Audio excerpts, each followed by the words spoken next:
लापसी और तापसी की कथा।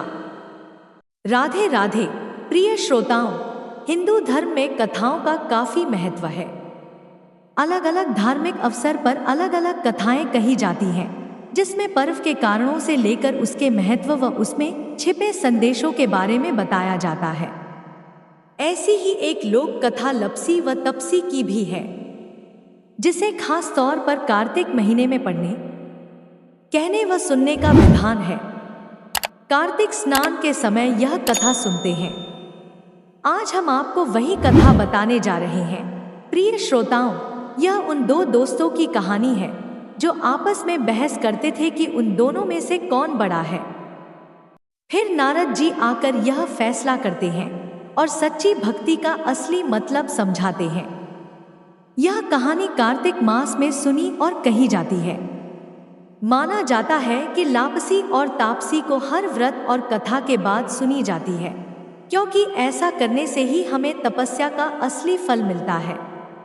एक समय की बात है, एक छोटे से गांव में दो दोस्त रहते थे, जिनका नाम लापसी और तापसी था। तपसी हमेशा भगवान की श्रद्धा में लीन रहता था और लपसी सवा सेर की लापसी बनाकर भगवान को भोग चढ़ाता था।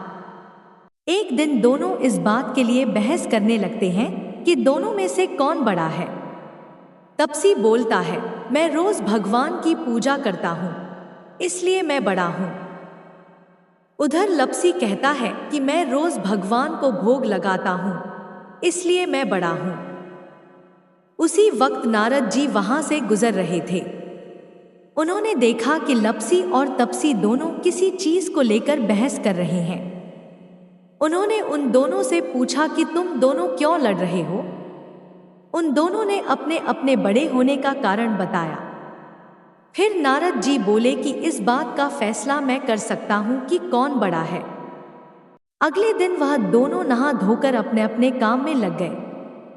फिर नारद जी चुपके से आए और तपसी के सामने 1.25 करोड़ की अंगूठी रख दी, ताकि वह जान सके कि तपसी के मन में कितना लालच है। जब तपसी की नजर उस अंगूठी पर पड़ी, तब उसने चुपचाप उससे अपने पैर के नीचे छुपा लिया।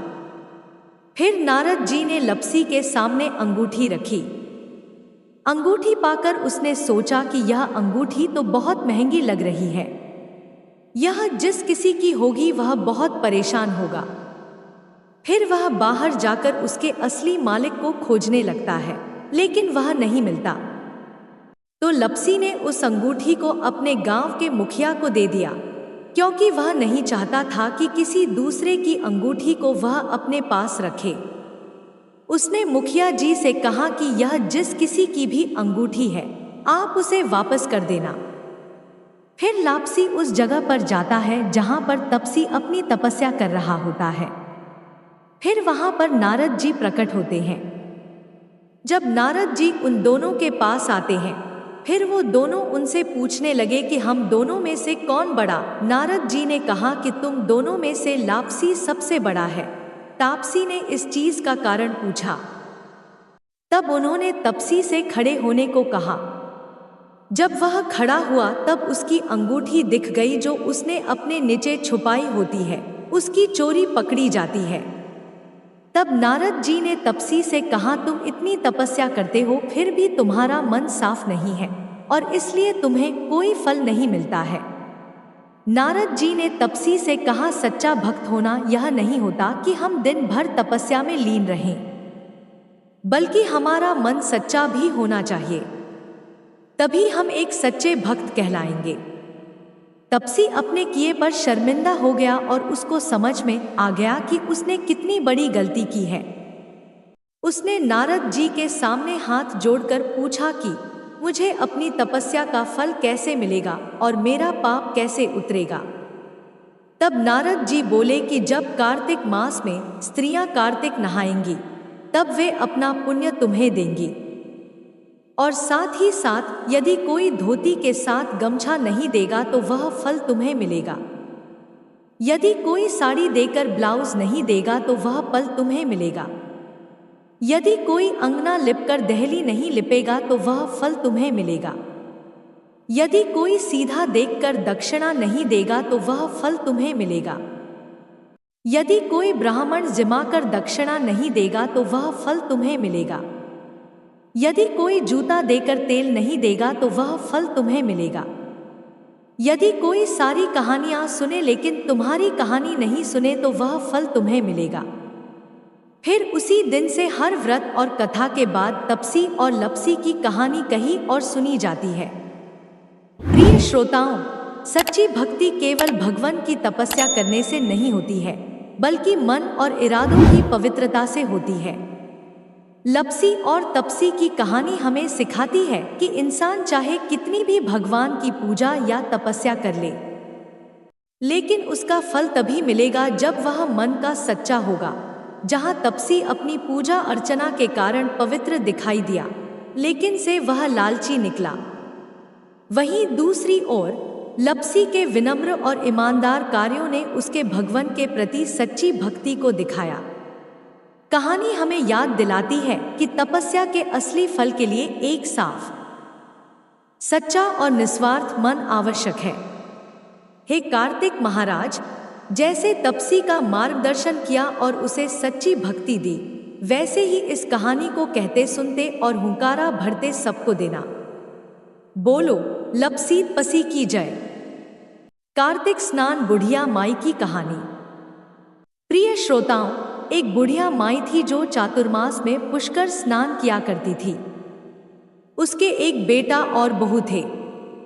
सास ने बहू को फलाहार उपवास में खाने योग्य बनाने को कहा तो बहू ने खाली टिफिन ही रख दिया। बेटा माँ को पहुंचाने के लिए पुष्कर गया। रास्ते में माँ से बोला, माँ फलाहार कर लो। जहाँ पानी मिला वही फलाहार करने बैठ गई तो भगवान की कृपा से खाली टिफिन फलों से भर गया। माँ ने फलाहार कर लिया। पुष्कर में माँ के रहने के लिए झोपड़ी बनाकर बेटा वापस घर आ गया। रात्रि में श्रावण मास आया और बोला, बुढ़िया माई दरवाजा खोल। तब बुढ़िया माई ने पूछा, आप कौन है? मैं श्रावण मास। बुढ़िया ने तुरंत दरवाजा खोल दिया। बुढ़िया माई ने शिव पार्वती की पूजा अर्चना की, बेलपत्र से अभिषेक किया।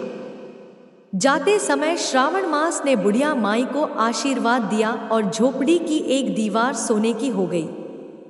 भाद्रपद मास आया, उसने भी दरवाजा खोलने को कहा। बुढ़िया माई ने दरवाजा खोला, सत्तू बनाकर कजरी तीज मनाई। भाद्रपद मास ने बुढ़िया माई को आशीर्वाद दिया और झोपड़ी की दूसरी दीवार भी सोने की हो गई। फिर आश्विन मास आया और उसने भी दरवाजा खोलने को कहा। बुढ़िया माई ने दरवाजा खोला, पितरों का तर्पण कर ब्राह्मण भोज कराकर श्राद्ध किया। नवरात्रि में मां दुर्गा को अखंड ज्योति जलाकर प्रसन्न किया। सत्य की विजय दिवस के रूप में बुराई का अंत की लुशी में दशहरा मनाया। आश्विन मास ने जाते समय प्रसन्न होकर तीसरी दीवार भी बहुमूल्य रत्नों से जड़ित कर दी और बुढ़िया माई को सदैव प्रसन्न रहने का आशीर्वाद दिया। इन सब के बाद कार्तिक मास आया, उसने भी दरवाजा खोलने को कहा। बुढ़िया माई ने दरवाजा खोला, अति प्रसन्न मन से कार्तिक स्नान किया, दीपदान कर दिवाली, गोवर्धन पूजा, भैया दूज, गोपाष्टमी, आंवला नवमी मनाई। कार्तिक मास ने जाते समय आशीर्वाद दिया और झोपड़ी के स्थान पर महल बन गया। बुढ़िया माई गरीबों की सेवा कर भजन कीर्तन में अपना समय व्यतीत करने लगी। बेटा अपनी माँ को लेने आया तो माँ और झोपड़ी को पहचान न सका तो पड़ोसियों से पूछा। उन्होंने बताया तो बेटा माँ के चरणों में गिरकर बोला, माँ घर चलो। सारे सामान के साथ घर ले आया। सासू माँ के ठाठ देखकर बहू के मन में लालच आ गया और उसने अपनी माँ को भी पुष्कर छोड़कर आने को कहा तो उसका पति अपनी सास को भी पुष्कर छोड़ आया। परंतु बहू की माँ की धर्म कर्म में बिल्कुल रुचि नहीं थी। वह 4 समय भोजन करती और दिन भर सोती। चारों मास आए और चले गए। जाते समय झोपड़ी गिर गई और बहू की माँ गधी की योनि में चली गई, क्योंकि औरत लक्ष्मी का रूप है और लक्ष्मी की तरह चंचल होना चाहिए।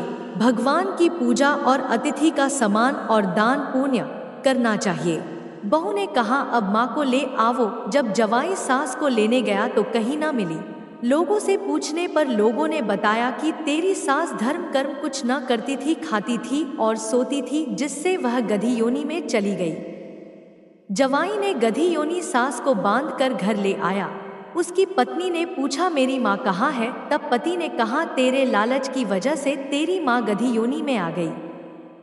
बड़े बड़े विद्वानों, ब्राह्मण, ऋषि, मुनियों से पूछने पर उन्होंने बताया कि तेरी सास के स्नान किए पानी से स्नान करने पर उसे मनुष्य योनि मिलेगी।